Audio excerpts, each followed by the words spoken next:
మీకు ఒక మంచి తువ్వాలే కొనివ్వలేమా అన్నారు. అంటే ఆయన అన్నారు, ఎవరు చెప్పారు నీకు నా తువ్వాలు కన్నాలతో ఉందని?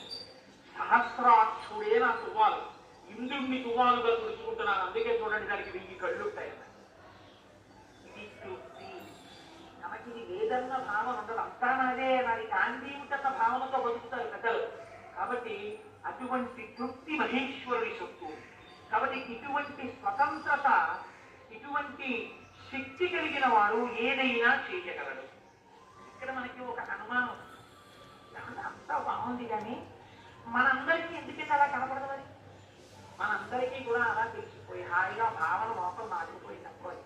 ఇంకా మనందరం మీరు చెప్పేదే ఉంది, రేపు పొద్దునికి మీరు కింద కూర్చొని మేము అందరం చెప్తాం మతం చెప్పినట్టు ఈ 4 అంటే మరి ఎందుకు నిలబడదు? ఈ మీరు చాలా జాగ్రత్తగా కనిపెట్టవలసినటువంటి శాస్త్రం.